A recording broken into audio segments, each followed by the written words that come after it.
ఆంధ్రప్రదేశ్లో వైఎస్ఆర్ కాంగ్రెస్ పార్టీకి చెందినటువంటి మోపిదేవి వెంకటరమణ, ఆర్ కృష్ణయ్య, బీదా మస్తాన్ రావులు రాజ్యసభ సభ్యత్వాలకు రాజీనామా చేయడమే కాకుండా పార్టీకి కూడా రాజీనామా చేయడం జరిగింది. దీంతో ఆంధ్రప్రదేశ్లో 3 రాజ్యసభ స్థానాలకు కేంద్ర ఎన్నికల కమిషన్ నోటిఫికేషన్ ఇవ్వడం జరిగింది. ఈ 3 స్థానాలు కూడా సంఖ్యాపరంగా తీసుకుంటే కూటమి ప్రభుత్వమే గెలుచుకునే అవకాశం చాలా స్పష్టంగా ఉంది. అయితే ఇక్కడ కూటమిలో తెలుగుదేశం, జనసేన, బీజేపీ 3 పార్టీలు 3 సీట్లను సమానంగా పంచుకుంటాయా లేదా వేరే రకంగా ఉంటుందా అంటే 3 పార్టీలు సమానంగా పంచుకునే అవకాశం కనిపించట్లేదు. ఎందుకంటే ఇప్పటికీ ఆల్రెడీ తెలుగుదేశం అభ్యర్థులుగా బీదా మస్తాన్ రావు, సానా సతీష్ను ప్రకటించినవి. బీజేపీ వచ్చేసి ఆర్ కృష్ణయ్యను బీజేపీ తరఫున రాజ్యసభ అభ్యర్థిగా ప్రకటించడం జరిగింది. సరే, ఇక్కడ జనసేన మాత్రం వాళ్ళ అభ్యర్థులను ప్రకటించలేదు. ఒక రకంగా చెప్పాలంటే జనసేనకు రాజ్యసభ సభ్యత్వం లేనట్టే. ఎందుకంటే ఒక 2 నెలల కిందట పవన్ కళ్యాణ్ గారు ఢిల్లీ పర్యటన పోయినప్పుడు అక్కడ వచ్చేసి తమ పార్టీకి చెందిన తమ సోదరుడు నాగబాబు గారికి రాజ్యసభ సభ్యత్వం ఇప్పించుకోవాలనే ప్రయత్నాలు జరుగుతున్నాయని, దానిలో భాగంగానే రకరకాల ఊహాగానాలు ప్రచారాలు జరిగినాయి. కానీ చివరికి వచ్చేసరికి ఆ యొక్క అవకాశం లేకుండా పోయింది. అయితే చంద్రబాబు నాయుడు గారు నాగబాబు గారికి మంత్రి పదవి ఇస్తామనేటువంటి ప్రకటన చేయడం జరిగింది. అయితే ఇవన్నీ ఒక రకంగా ఉన్నా ఏం జరుగుతుంది అసలు కూటమిలో? పవన్ కళ్యాణ్ గారు ఆశించింది ఏంటండి? రాజ్యసభ. ఎందుకంటే ఎన్నికలకు ముందు కూడా పవన్ కళ్యాణ్ గారు నన్ను కేంద్ర ప్రభుత్వ పెద్దలు ఎంపీగా పోటీ చేయమంటున్నారు అనే విషయాన్ని కూడా చెప్పడం జరిగింది. అంటే ఆయన ఢిల్లీ స్థాయిలో పోవాలన్నది ఆయన ఒక ఆలోచనగా ఉంది. ఢిల్లీ స్థాయిలో పార్టీకి తనకు పరపతి పెరగాలని, దాని మూలంగా పార్టీ పరంగా పటిష్టంగా ఉండాలనేటువంటి ఆలోచన పవన్ కళ్యాణ్ గారికి ఉంది. అయితే అనూహ్యంగా ఇలాంటి మలుపు ఎందుకు తిరిగిందో అర్థం కావటం లేదు. మనకు అర్థమైతున్న దాని ప్రకారం చంద్రబాబు నాయుడు గారి యొక్క చాణిక్యం లేదా చంద్రబాబు నాయుడు గారి యొక్క ఒక రకమైనటువంటి రాజకీయ ఆలోచన ఇక్కడ రాజ్యసభ రాకుండా అడ్డుపడింది అని మనకు అర్థమవుతుంది. ఎందుకంటే ఎన్నికలకు ముందే బీజేపీ ప్రభుత్వం అనేది నరేంద్ర మోడీ గారు ముఖ్యంగా భారతదేశం అంతటా కూడా బీజేపీకి ఫలితాలు ఎలా ఉన్నా కూడా తెలుగు రాష్ట్రాల్లో మాత్రం అంత ప్రభావంగా లేదు బీజేపీ పార్టీ. వాళ్ళు సొంతంగా పార్టీ ఇక్కడ ఎదగాలంటే కొన్ని సమీకరణాలు అవసరం. ఆ సమీకరణాల్లో భాగంగానే తెలంగాణలో మందకృష్ణ మాదిగ గారిని ఎన్నికలకు ముందుగా దగ్గరకు తీర్చుకోవడం, తనకు ఉన్నటువంటి ఎస్సీ వర్గీకరణ కోరిక నెరవేర్చే విధంగా హామీ ఇవ్వడం, ఎన్నికలై రిజల్ట్ వచ్చి పీఎం అయిన తర్వాత ఆ విధంగా కార్యాచరణతో ఎస్సీ వర్గీకరణకు గ్రీన్ సిగ్నల్ ఇవ్వడం జరిగింది. అయితే ఇప్పుడు తాజాగా ఆర్ కృష్ణయ్యకి ఇవ్వాల్సిన అవసరం ఏముందంటే, ఆర్ కృష్ణయ్య అనేటువంటి వ్యక్తి బీసీ సంఘానికి చెందినటువంటి వ్యక్తి. ఆయన మామూలుగా రాజకీయాలకు రాకముందు కూడా ఆ బీసీ సంఘాల తరపున ఆయన గుర్తింపు పొందడం జరిగింది. సరే, ఆయన వల్ల ఓట్లు వచ్చాయా రావనేది పక్కన పెడితే జాతీయ స్థాయిలో అయితే బీసీ సంఘం నేతగా ఆర్ కృష్ణయ్య గారికి గుర్తింపు ఉంది. నరేంద్ర మోడీ గారు కానీ బీజేపీ పెద్దలు కానీ ఆలోచిస్తున్నది ఏంది? ఈ యొక్క మందకృష్ణ మాదిగను తర్వాత ఆర్ కృష్ణయ్యను ఉపయోగించుకొని బీసీల తర్వాత ఎస్సీల ఓట్ల పోలరైజేషన్ చేసుకొని, అదేవిధంగా బీజేపీకి అంతో ఇంతో హిందుత్వ ఓటు ఉంది కాబట్టి ఆ విధంగా ఓటింగ్ని పెంచుకొని ఈ రాష్ట్రాల్లో బలపడాలన్నది వాళ్ళకి ఆలోచన. ఈ ఆలోచనకు తోడుగా చంద్రబాబు నాయుడు గారు ఈ యొక్క జనసేనను ఢిల్లీ లెవెల్లో వీళ్ళని పెద్దగా మనం హైలైట్ చేయకూడదు, వీళ్ళకి పెద్ద పెద్ద పదవులు ఇవ్వకూడదు అనే ఆలోచన కూడా అయి ఉండొచ్చు.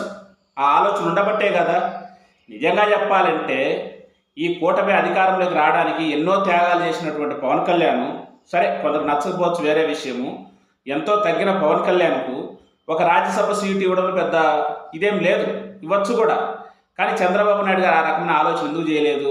చంద్రబాబు నాయుడు గారు ఎందుకు చేయలేదంటే జనసేనను ఎదగనీయకూడదు, ఢిల్లీ స్థాయిలో వాళ్ళ పరపతి పెరగకూడదు, పరపతి పెరిగితే మనకే మోసం వస్తుంది అన్నటువంటి ఆలోచన చేసి ఉండొచ్చు. అలా చేయబట్టే చివరి నిమిషంలో వాళ్ళు ఒక స్థానాన్ని ఖాళీగా ఉంచాల్సింది పోయి సానా సతీష్ని ప్రకటించుకున్నారు. అయితే ఇవన్నీ పవన్ కళ్యాణ్ గారికి తెలియదంటే తెలుసు. పవన్ కళ్యాణ్ తెలిసినా కూడా ఏం చేయలేని స్థితి. ఎందుకంటే ఎన్నికలకు ముందు పవన్ కళ్యాణ్ గారు ఈ రాష్ట్రంలో కేవలం జగన్మోహన్ రెడ్డి యొక్క ఓటమి ఏకైక లక్ష్యంగా, దానికోసం ఎన్ని మెట్లైన దిగడానికి అవసరమైతే ఎన్నికల్లో పోటీ చేయకుండా ఉండడానికైనా అతను సిద్ధంగా ఉన్నాడు. అంతేకాదు మనం చూసింది ఎన్నికలకు ముందు వాళ్ళ అభిమానులు 60-70 సీట్లు అనుకొని చివరికి 22 సీట్లు వచ్చి అందులో ఒక సీటు దగ్గర 21 సీట్లుగా పరిమితం కావడం జరిగింది. ఎన్నికల అనంతరం తెలుగుదేశం పార్టీ నాయకులు కార్యకర్తలు అక్కడక్కడ జనసేన కార్యకర్తలపై దాడులు చేసినా కూడా పవన్ కళ్యాణ్ పెద్ద పట్టించుకోలేడు. అంటే పవన్ కళ్యాణ్ గారి యొక్క టార్గెట్ ఏంటంటే ఈ రాష్ట్రంలో ఈ కూటమి అనేది ఇంకా 10-15 సంవత్సరాల పాటు కొనసాగాలి. ఎన్ని ఇబ్బందులు వచ్చినా, ఎన్ని అవమానాలు వచ్చినా అన్నింటినీ అధిగమించి దిగమింగుకొని అవసరమైతే తన పార్టీ కొలాప్స్ అయినా పర్వాలేదు, కానీ జగన్మోహన్ రెడ్డి అధికారంలోకి రాకూడదు అనేటువంటి ఏకైక లక్ష్యంతో పవన్ కళ్యాణ్ గారు పనిచేస్తున్నారు. కాబట్టి రాజ్యసభ ఇవ్వకపోయినా ఆయన చేయగలిగింది ఏమీ లేదు, చేసేది కూడా ఏం లేదు. అదేవిధంగా చంద్రబాబు నాయుడు గారు కూడా ఆయనకు నచ్చజెప్పే ఆలోచన చేసి ఉండొచ్చు. లేదు, రాష్ట్రంలో ఇలా ఉంటుంది కాబట్టి రాష్ట్రంలో అవసరం మీ బాగుంటుంది అనే ఉద్దేశంగా ఆయన నచ్చజెప్పి ఉండొచ్చు. దాంట్లో భాగంగానే వాళ్ళ సోదరునికి మంత్రి పదవి ఇస్తామని ఒప్పించింది ఉండొచ్చు. అయితే ఇక్కడ నాగబాబు గారు మంత్రివర్గంలోకి వచ్చి ఏం జరుగుతుందంటే ఏం జరిగేది ఉండదు, అందరం మంత్రుల్లాగానే ఉంటుంది. ఆయనకి ఎలాంటి శాఖ ఇస్తారో చూడాలి. ఏ శాఖ ఇచ్చినా ముఖ్యమంత్రి అయితే కాదు కదా. ఆయనకున్నటువంటి సాహసిద్ధంగా ఉన్నటువంటి లక్షణాల పరంగా ఆయన ఏం మాట్లాడిన వివాదాస్పదంగా ఉంటుంది. మంత్రి పదవి తీసుకున్న తర్వాత అయినా అలాంటి వివాదాలకు తావివ్వకుండా సాధారణ మంత్రిలాగా కొనసాగితే ఇబ్బంది ఏం లేదు. అయితే ఇక్కడ ఏంటంటే ఈ బీజేపీ చంద్రబాబు నాయుడు గారు ఇద్దరు కలిసి ఈ ఒక్క విషయంలో మాత్రం ఆడిన ఒక నాటకంగానే చెప్పచ్చు. ఎందుకంటే ఆర్ కృష్ణ అనేటువంటి వ్యక్తి వేర్వేరు పార్టీలో కొనసాగినా కూడా తన మూలాలన్నీ కూడా చంద్రబాబు నాయుడు దగ్గర ఉన్నాయి. చంద్రబాబు నాయుడు దగ్గర నుంచి ఆయన రాజకీయాలకు రావడం కూడా జరిగింది ఒక రకంగా చెప్పాలంటే. కాబట్టి ఇద్దరికి ఆమోదమైన వ్యక్తి, లేదు 2 రాష్ట్రాల్లో బీసీ ఓట్లు మనకు ఏదైనా ఉపయోగపడతాయని, లేదు 2 రాష్ట్రాల్లో ఈ మందకృష్ణ మాదిగకు సంబంధించినటువంటి సామాజిక వర్గాలు మనకు ఉపయోగపడతాయని, ఇలా రకరకాల ఆలోచనలు చేసి ఆ ఆలోచనలన్నీ పవన్ కళ్యాణ్ దగ్గర చెప్పడం వల్ల ఆ పవన్ కళ్యాణ్ ఏదో ఊహించుకొని ఓహో ఇట్లా ఉందా అంటే భవిష్యత్తులో కూడా మన కూటమి మేలు జరగబోతుంది అనే ఉద్దేశంతో ఆయన దాన్ని చాలా సిల్లిగా తీసుకొని ఉండొచ్చు. అయితే అభిమానులు రకరకాల ట్రోల్స్ చేస్తారు. మా నాగబాబు గారికి ఎందుకు, మా జనసేనకి ఎందుకు ఇవ్వలేదు, మేము ఎప్పుడు ఈ జెండా మోసే కూలీలమేనా, మాకు రాజ్యసభలు ఇవ్వకూడదు అని రకరకాల. సరే, అవన్నీ వాగినా కూడా పవన్ కళ్యాణ్ గారు వాటిని లెక్కలో తీసుకునే అవకాశం లేదు. ఎందుకంటే ఎన్నికలకు ముందు చాలా మంది ఇట్లానే చేస్తే మీరు పార్టీ నుంచి వెళ్ళిపోండి కానీ నేను కూటమిగానే ఉంటానని ఆయన కళాఖండిగా చెప్పడం జరిగింది. కాబట్టి ఇవన్నీ జరుగుతూ ఉన్నాయి. సరే, నరేంద్ర మోడీ గారు ఆలోచించినట్టు, చంద్రబాబు నాయుడు గారు ఆలోచించినట్టు ఈ యొక్క మందకృష్ణ మాదిగ వల్ల ఈ జనాలందరూ ఎస్సీ సామాజిక వర్గం ఓట్లందరూ కూటమి ఓట్లు వేస్తారా, లేదా ఆర్ కృష్ణ ఇలాంటి ఒక వ్యక్తిని చూసి బీసీలందరూ ఓట్లు వేస్తారంటే వేస్తారని చెప్పలేము. ఎందుకంటే చాలా తక్కువ అది. అలాగైనా వేసేవాడైతే మందకృష్ణ మాదిగ ఎప్పుడో సీఎం అయ్యేవాడు. ఆయన కూడా ఎంఆర్పిఎస్ పార్టీ పెట్టిండు కదా, కనీసం ఎమ్మెల్యే కూడా గెలవలేదు. ఆర్ కృష్ణ కూడా పరిస్థితి కూడా అదే.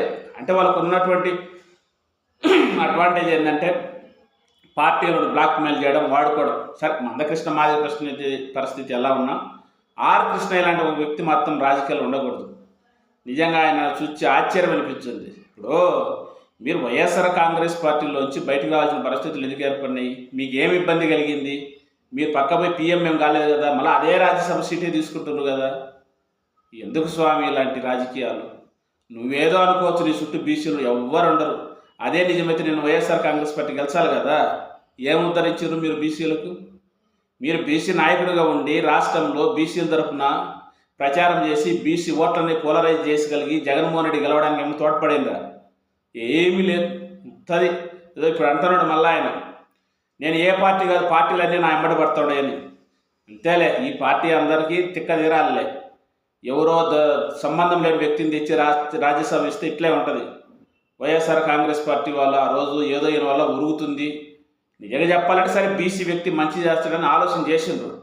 కానీ ఆయన అవకాశవాదాన్ని అందిపుచ్చుకొని ఏదో జాతీయ స్థాయిలో బీజేపీ ఎల్లకాలం ఉంటుంది ఈ దేశంలో. కృష్ణయ్య గారు ఏం ఉండదు కదా. రేపు బీజేపీ ఓడిపోయింది అనుకోండి సెంట్రల్లో, మళ్ళీ కాంగ్రెస్ వైపు వెళ్ళిపోతారా?